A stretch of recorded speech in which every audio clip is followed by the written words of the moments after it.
प्रभु कहते हैं जितेंद्रिय। जितेंद्रिय किसे कहते हैं? श्रुत्वा स्पृष्ट्वा च दृष्ट्वा च भुक्त्वा घ्रात्वा च यो नरः न हृष्यति ग्लायति वा सा विज्ञेयो जितेंद्रियः। शास्त्र कहता है कि जिस उपासक में ऐसी महिमामयी स्थिति जागृत हो गई है, सुन करके, श्रुत्वा स्पृष्ट्वा छू करके, दृष्टवा देख करके, भुक्त्वा खा करके, घ्रात्वा सूंघ करके भी ना तो वो सुखी होता है ना दुखी होता है, ना हर्ष होता है ना शोक होता है, उस उपासक की जितेंद्रियता सिद्ध हो गई है, वो जितेंद्रिय हो गया है। कैसी भी अनुकूल वस्तु, बात, व्यक्ति, स्थान, कुछ भी उसको कोई हर्ष नहीं है। कैसी भी प्रतिकूल परिस्थिति, प्रतिकूल भोजन, प्रतिकूल गंध, प्रतिकूल व्यक्ति, उससे कोई द्वेष नहीं, न हर्ष है न शोक है, शम है, वही इंद्रिय विजेता माना जाता है। इंद्रियां प्रत्येक अपने विषय में राग और द्वेष लिए हुए जिनकी विचरती हैं, वो अजितेंद्रिय है। हाँ, ये अच्छा है, वो हर्ष हुआ हृदय में, आज ये पाएंगे, ये देखेंगे, ये सुनेंगे, ये सूंघेंगे, ये जो हर्ष हो रहा है इसे ही राग कहते हैं। नहीं, ये उपासक त्यागता है पर द्वेष भाव से नहीं, शास्त्र निषेध करता है इसलिए त्यागता है।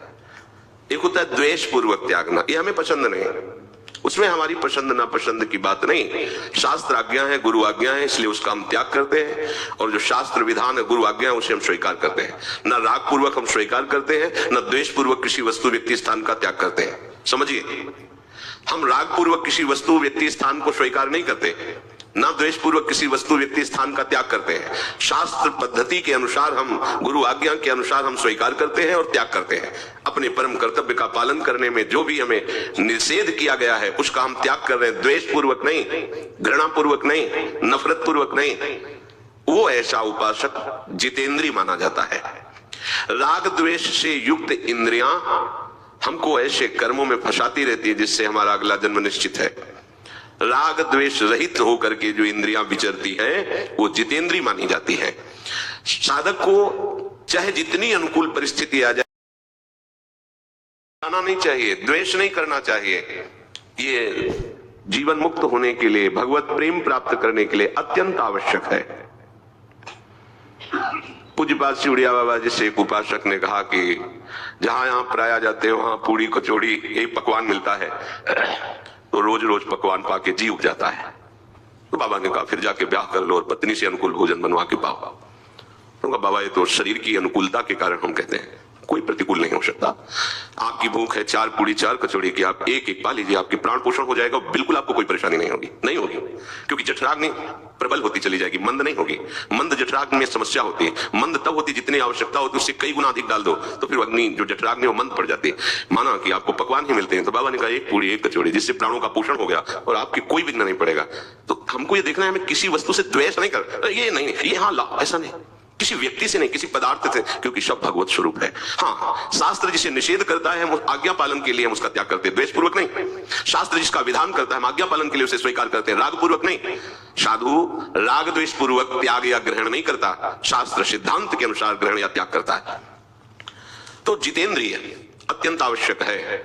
अगर आप इस बात पर ध्यान नहीं दिए तो ये इंद्रियां ही परमधन स्वभाव की मन को अधीन करके, मन बुद्धि को अधीन करके इस जगत में ही लगाए हुए है। देख लो, श्रुत्वा स्पृष्ट्वा दृष्ट्वा भुक्त्वा घ्रात्वा, ये सुन लूं, ये छू लूं, स्पर्श कर लूं, देख लूं, खा लूं, सूंघ लूं, बस मन ये 5 इंद्रियों को लेकर के प्रकृति में विचरण करता रहता है। भगवान ने कहा मना कष्टानि इंद्रियाणि प्रकृतिस्थानि कर्षति, मन ये 5 ज्ञान इंद्रियों के साथ ये 6 प्रकृति में सदैव विचरते रहते हैं। उपासक प्रकृति में नहीं विचरता, वो भगवान में विचरता है। वो श्रवण इंद्रिय से भगवत वार्ता सुनता है, वो प्रभु के रूप का चिंतन करता है, शम में प्रभु की भावना करता है, वो प्रभु का प्रसाद पाता है, वो सूंघता है तो प्रभु के प्रसादी पुष्प इत्र आदि सूंघता है। वो अगर किसी का भी स्पर्श करता है तो भगवत भाव से स्पर्श करता है, किसी कामना से नहीं। उसकी इंद्रियां परम पावन हो गई, वो जितेंद्रिय हो गया।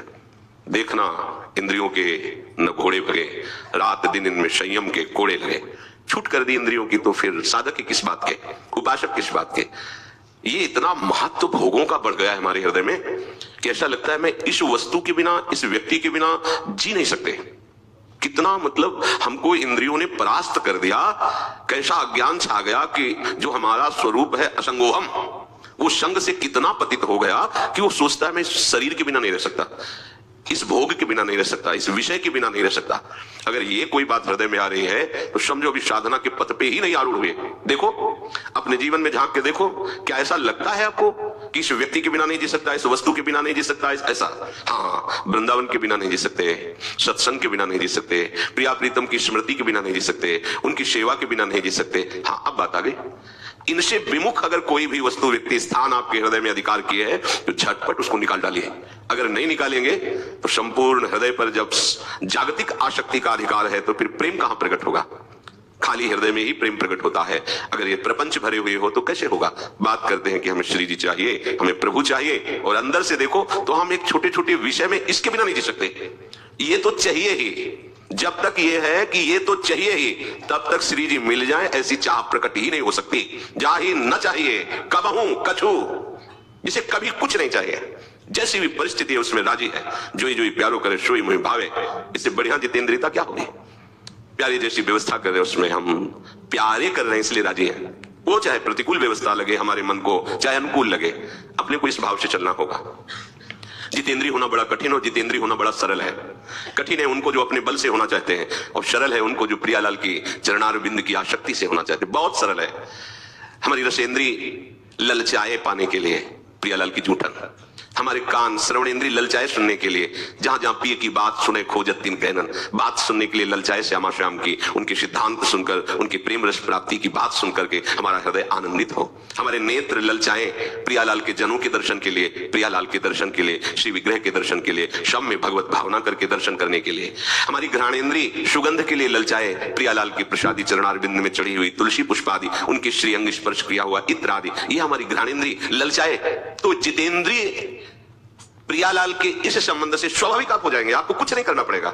और अपने बल से जितेंद्रिय होना बहुत कठिन होता है, क्योंकि कहीं ना कहीं अहम की धरा होती है। समेट तो लिया पर बिखरने में देर नहीं लगेगी, और यहां बिखरने लायक ही नहीं रह जाती इंद्रियां, इतनी आसक्त हो जाती है कि फिर उन्हें और किसी वस्तु, व्यक्ति, स्थान की जरूरत ही नहीं होती। प्रभु कह रहे हैं जितेंद्रिय